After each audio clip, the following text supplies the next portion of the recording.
Hello everybody. What we have here is the now world famous 1967 Skidoo, the Wonder Sled, because the owner I got it from told me that they always wondered how it just kept going and going and going and going, and it still is going all these years later. I'll let you do the math.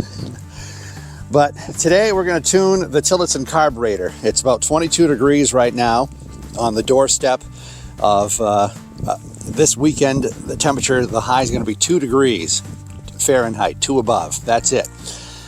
So this is what we need: cold weather, cold temperatures to tune the carburetor. Do you like the intake vortex I made on my 3D printer? Isn't that cool?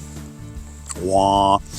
Okay, before I get to actually tuning the carburetor, I'm going to turn the jet screws all the way in, and I'm not going to count how many turns out they were. I'm just going to, and you just want to turn them until they stop.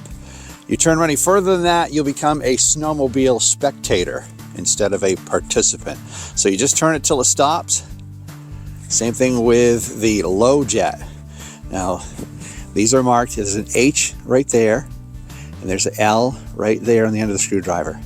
High jet, low jet, high speed, low speed. Going down the trail, sitting and idling, low speed idle. So let's turn these all the way in until they stop.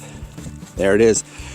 I set the low speed jet rich enough that it will run without babysitting the choke in the teens, in the 20s, maybe even the single digit numbers. You might have to richen it up a little bit, because as the air gets colder, it gets heavier, right? Thicker. And as it gets warmer, it gets thinner. So you might have to lean it out a little bit, a little less gas when it's warmer, a little more gas when it's colder. So I set it until it runs without the choke. That way, when it warms up, the idle will slow down just a little bit, and it'll have that lope to it. It'll have kind of a skip.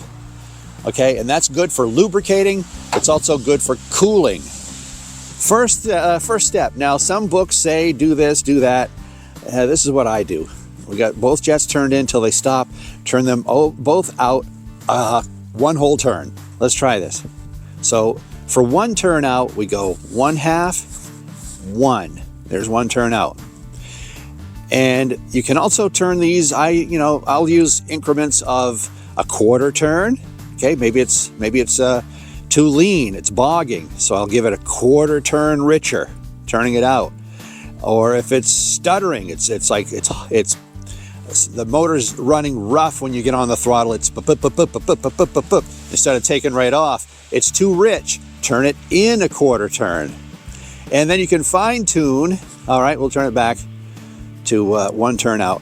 You can fine tune by 1/8 of a turns. Okay, so here's a 1/4, here's an 1/8.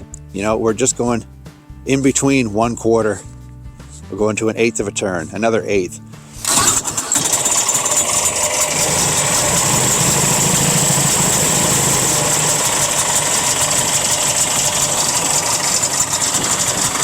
Okay, hear how it's running, but right on the fringe of not running. Okay, I'm going to make it go too lean. All right. That's too lean. Too lean right there. It's too lean.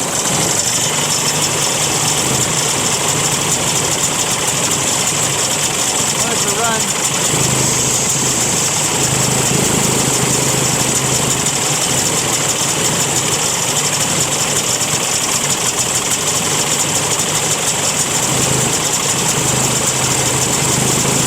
Still a little bit cold.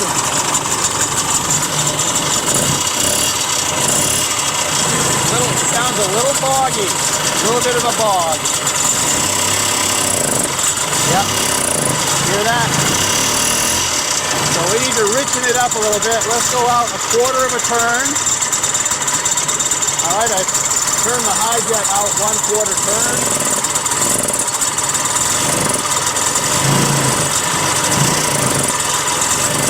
Still doesn't quite want to go.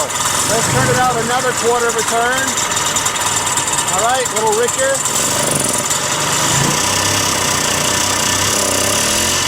It's close.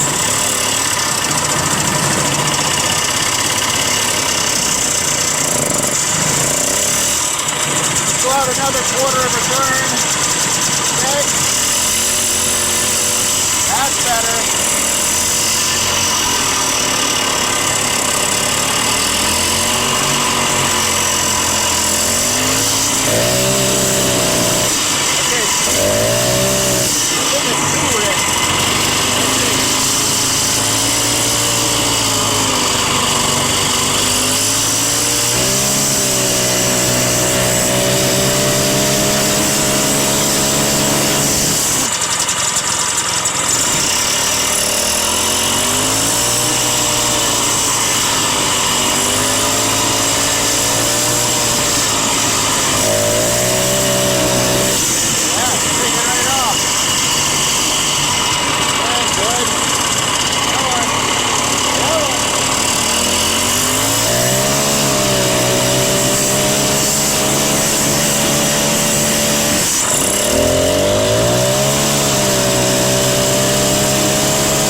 All right, now I'm going to show you how it sounds when it's too rich.